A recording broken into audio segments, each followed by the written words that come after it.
Hello everyone. Today we have a tier list video about what items should I use in the different roles.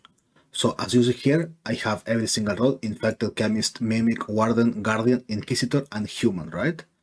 And I'm going to tell you, from my perspective, what items you should use to survive more, to win more games, and to be better at Deceit 2.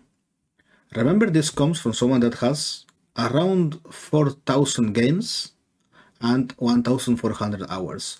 So the perspective on items, it's very your own thing, right? So you should tweak and see how you do and see if you like it or you don't like it.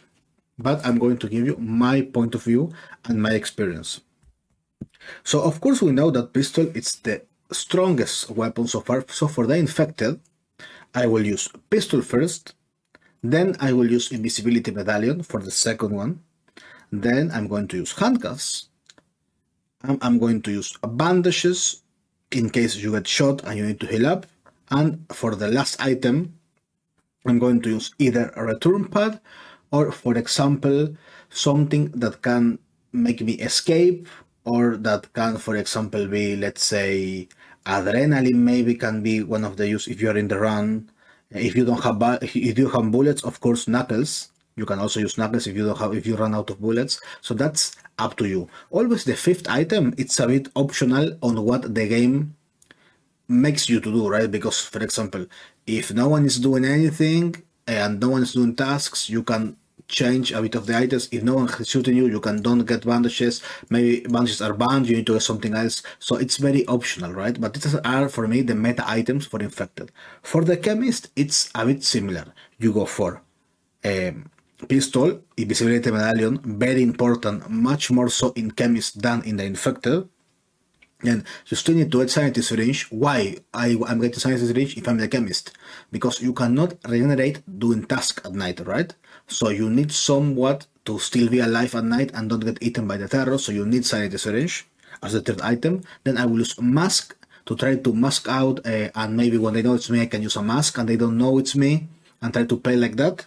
A bit of deceiving, and then I will still use as the fifth item the hit goggles.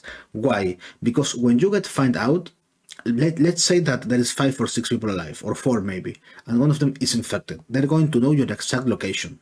So that's why I'm using the invisibility medallion at the end, and also I'm using the hit goggles. So I know where they're coming from. If I know where my enemies are coming from and they are losing HP by the potion, I can easily win the shooting with my pistol, or I can use a mask or whatever I might need, right? So that's up to you. What I will recommend maybe to use as well, you can use handcuffs of course if you need, you can use bandages if you're low HP, things like that. For the mimic, it's a bit different because you can be mimic to infected or mimic to human, but I will still use the pistol, the sanity syringe, because you don't know what you're going to transform on the first 3 items. You have no idea what you're going to transform to. Even sometimes on the first 3 items, you have no idea. So I will still use sanity syringe as the second, just in case. Then I will use invisibility medallion. I will use handcuffs, because handcuffs it's a good item for either innocent or infected. So it's like an item which can be both sided. And then you are going to use bandages if you are infected.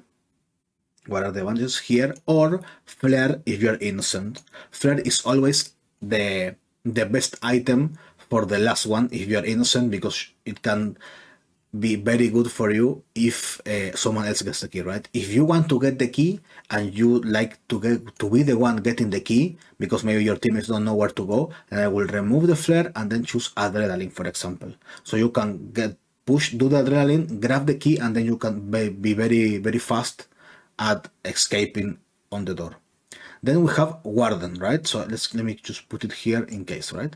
We have Warden. Warden, it's a bit different because you need to find the infected and you don't care about your teammates. You need to find the infected and mark him and kill him. So we're going to start with hit goggles. Then we're going to go with pistol or cuffs. Remember that you can cuff someone, mark, then kill him. Then we have sanity syringe, because of course you need to survive. And then we have, for example, back scanner. If there is a lot of people alive and you have no idea who to warden, you can do back scanner to see what items they have. So maybe they're sus, or of course we have flare, or if you want to escape yourself, adrenaline. So that's up to you, right? But I'm going to keep it like this. For a guardian, you need to survive, so it's going to be syringe, pistol always, of course, traps because you need to survive. Then you have adrenaline, and then you can have, for example, a walkie-talkie somewhere if you know someone's innocent and you want to protect him, and you can have that safe connection with him via the walkie-talkie. Or if not, you can also have a camera. Why camera? Because you have 5 uses. Maybe other people are using flare. It's pointless if 3 people have flares, right? If 3 people have flares and you know that you're seeing that people are buying flare as the 5th item, you can always use cameras, traps, torches, something else, right? As the Inquisitor, it's unique role that you're going to be playing at the center of the map, so you need motion sensor. So, for example, what I like to do is I like to watch 2 or 3 altars, and then I have a motion sensor somewhere around the map. When I hear that motion sensor, I instantly go and try to cut the infected off. So I like to play motion sensor, hit goggles. This is a deadly combination. This combination is deadly as Inquisitor. And you have pistol always, of course. And you can have CCTV as well. And with this 4, and the Inquisitor, you can control the entire map. And then you can also have sanity syringe if you need. Or you can even have Hammer of Mending. Why Hammer of Mending? Because they might try to break the cracks in the map, right? If they do break the cracks, you need to have a control, and you need to have an open area and connected map for you to be the Inquisitor. Because you want to try to go fast when they're breaking an altar, so you can actually report it, see how many seconds, if it was a self-report, what mutations they have, where did they run to. So you need to have a connection in the map. So cracks, you need to actually fix them. So that's up to you, right? So it's depending, right? If they're breaking a lot of cracks, you can actually maybe put the crack even on earlier items. Then you have human. Human, it's of course sanity syringe as well. Then we have pistol. Pistol is in every single character, you need the pistol. And you have hit goggles as well.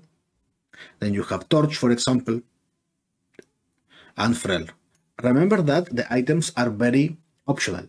If there is 2 werewolves, you are going to not use camera, you're going to use torch. If you think that the game's running is going to go to key phase, you need a flare as the 5th item, or a light item, or you need adrenaline to run faster. So it's very up to the lobby, right? What happens? Every game is unique by themselves, so you need to try to prevent hard situations. But with these items here, are going to be very helpful for you to try to win the games. Again, if I'm infected or I'm innocent, right? I'm any of the other roles, and there is a chemist, I need bandages, right? So you need to change some of the items. So that's very up to you. If there is a warden and I'm infected, I need to be extremely careful who's around me. Maybe I can use a mask. So it's very dependable on the roles of other people and where the games leads to. So thank you guys for watching. I hope that this was useful for you guys. If you have any other comment, please comment below in the comment section. I will try to help you. So thank you guys for watching, and see you on the next time.